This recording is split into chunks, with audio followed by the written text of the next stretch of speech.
আল্লাহ সুবহানাহু ওয়া তাআলা কত গুরুত্ব দিয়েছেন এক্ষেত্রে, যে ওয়াকিমুল ওয়াজনা বিল কিসতি ওয়ালা তুখসিরুল মিজান।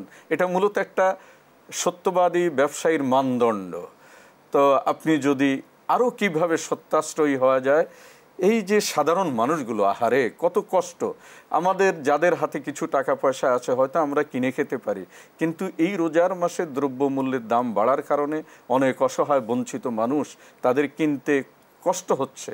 তো কিভাবে তারা ক্রয় ক্ষমতা মধ্যে থেকে এই ব্যবসায়িক পণ্যগুলো, জরুরি পণ্যগুলো কিনতে পারে, ব্যবসায়ীদের কেমন চরিত্র হওয়া উচিত যদি বলতে। মাশাআল্লাহ, মুহতারাম, অত্যন্ত সুন্দর কথা বলেছেন।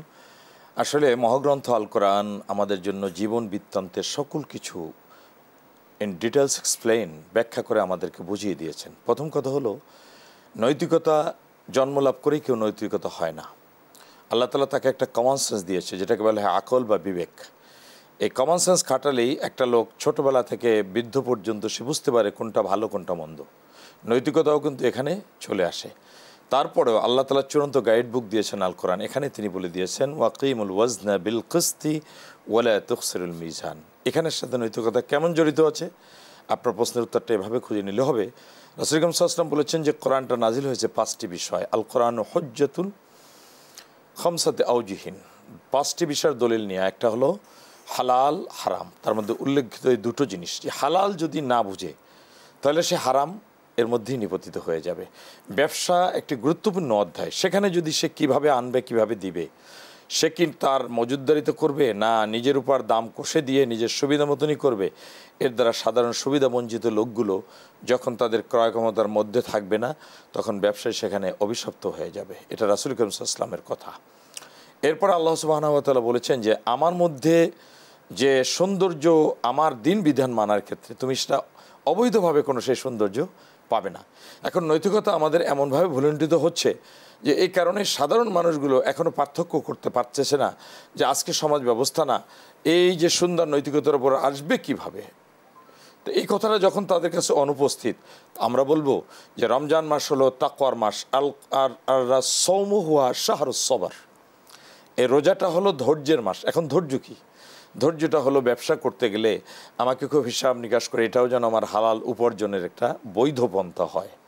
হালাল উপার্জন করলে ওই রোজাদার যদি রোজা রাখে তাহলে তার রোজা বরকত হবে। অর্থাৎ একজন রোজাদার যদি এই রোজার মাসে যে তাকওয়ার কথা আল্লাহ বলেছেন মূল আয়াতে, যে রোজার যে মূল স্পিরিট তাকওয়া, একজন ব্যক্তি যদি তাকওয়া অর্জন করতে চান তাহলে অবশ্যই তাকে নৈতিকতার ভিত্তিতে ব্যবসা পরিচালনা করতে হবে। এই প্রসঙ্গে অপ্রাসঙ্গিক হবে না যদি আমি আপনার কাছে একটা বিষয় জানতে চাই, যে আমাদের সমাজের অসংখ্য বুখা নাঙ্গা অসহায় মানুষ আছে।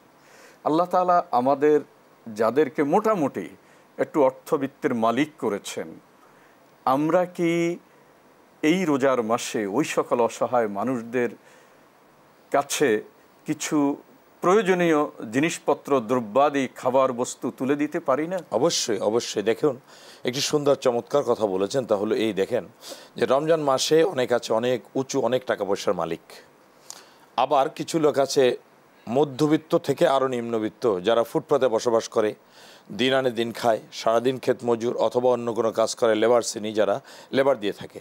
আমরা এখানে নৈতিকতা কি দেখাবো?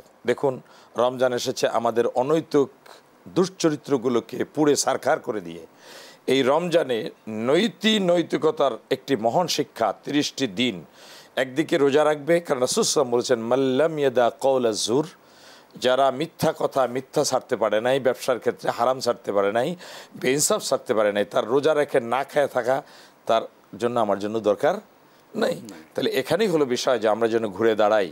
আজকে নির্যাতিত, নিপীড়িত, অসহায়, বঞ্চিত, এক কথায় যারা সমাজের সবচেয়ে দুস্থ আর্ত অভাবী, তাদের কাছে যদি আমরা আমাদের সকল আয় ব্যয়ের ক্ষেত্রে হালাল উপার্জনে ধৈর্য ধারণ করে তাদের দিকে যদি এগিয়ে যাই, প্রয়োজনে ব্যবসায়ী তার নিজের মাল সারা বছর ব্যবসা করেছে 11 মাস, একটি মাস যদি আমার একটা স্বাভাবিক লিমিট রেখে রাখি যে আমার আজকে এখানে বিগত দিনের যা গেছে আমার পণ্য কম দামে বিক্রি হবে, তাহলে সে তার রোজাও সঠিক করলো, এই জাতিকে একটা চমৎকার শিক্ষা দিল এবং নীতিনৈতিকতার একটি চমৎকার নতুন উদাহরণ সে সৃষ্টি করলো, যার কারণে লোকগুলো বেশি আসবে। তাহলে দেখা গেল তার পুঁজি থাকবে বেশি, তার সেল হবে বেশি, সাধারণ মানুষগুলো বেশি বিক্রি করবে, তাহলে যে যত বেশি তার ফান্ডিংকে সে রুলিং করতে পারলো, সে দুনিয়ার জীবনে কল্যাণ লাভ করলো, আখিরাতের জীবনে কল্যাণ লাগতে পারলো। সাধারণ মানুষগুলো ওখান থেকে বেশি নেবে, বেশি বিক্রি হবে, তার পরিশ্রমের ক্ষেত্রেও সে এখানে বড় ধরনের একটা সহযোগিতা করতে পারবে। আর যত লোক তার কাছ থেকে বেশি নিবে, বেশি তার কাছ থেকে পণ্য নিতে পারবে, তার এই মাসে টাকাগুলো বেশি রুলিং হবে।